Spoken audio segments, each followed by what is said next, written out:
কি মুসলিম চিহ্নিত করা হয়েছিল, বলা হয়েছিল কলমা পড়তে পায়নি বলে গুলিতে ঝাঁঝরা করে দেওয়া হয়েছিল। মায়ের শাখা দেখে তার স্বামীকে গুলিতে ঝাঁঝরা করে দেওয়া হয়েছিল। মাথায় সিঁদুর দেখে তার স্বামীকে গুলিতে ঝাঁঝরা করে দেওয়া হয়েছিল। সারা ভারতবর্ষ যখন ক্ষোভে ভুগছিল তখন ভারতবর্ষের প্রধানমন্ত্রী নরেন্দ্র দামোদর দাস মোদীজি বলেছিলেন, কোন আতঙ্কবাদী ভারত থেকে রেহাই পাবে না।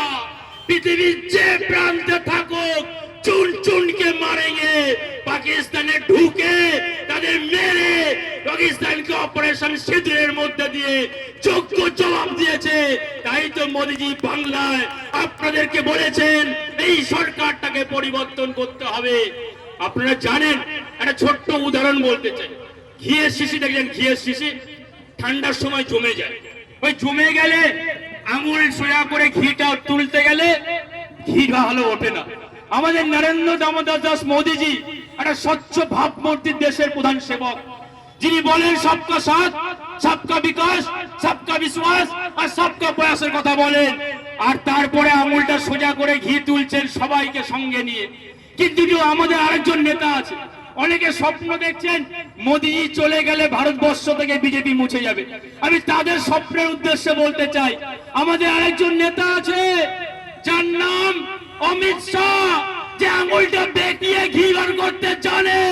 পশ্চিমবঙ্গের নির্বাচনে 15 দিন থাকবে, আঙুল বেঁকিয়ে ঘি বার করতে জানে। আর আরেকজন আছে, আরেকজন নেতা ঘি আঙুল দিয়ে যদি বেঁকিয়ে না বেড়ায় তখন ঘিয়ের শিশি ভেঙে ঘি বার করতে জানে। সেই নেতার নাম যোগী আদিত্যনাথ। প্রয়োজনে ঘিয়ের শিশি ভেঙে ঘি বার করে দুধ কা দুধ আর পানি কা পানি করে দেবেন।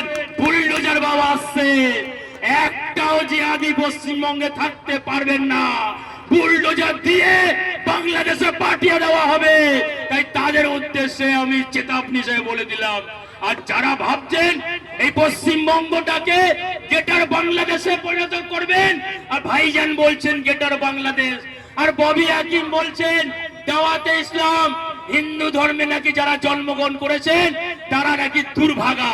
তাই বলছেন দাওয়াতে ইসলাম, বলছেন মিনি পাকিস্তানের কথা, আর ভাইজান বলছেন গেটার বাংলাদেশের কথা, আর দিদি বলছেন জয় বাংলা।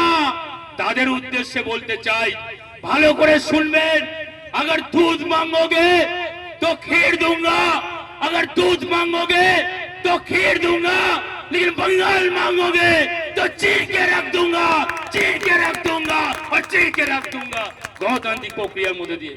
তাই আমি আমার বক্তব্য দিকে করলাম না। আগামী 29 এপ্রিল আপনি আপনার মূল্যবান ভোট দিয়ে ডক্টর শতরূপাকে পদ্মফুল চিহ্নে ভোট দিয়ে বিপুল ভোটে জয়যুক্ত করবেন, এই আহ্বান জানিয়ে আমি আমার সংক্ষিপ্ত বক্তব্য শেষ করলাম। তাই সবাই মিলে বলুন ভারত মাতা কে, ভারত মাতা কে। হিন্দু হিন্দু হিন্দু হিন্দু হিন্দু যদি বাঁচতে চাও। ধন্যবাদ।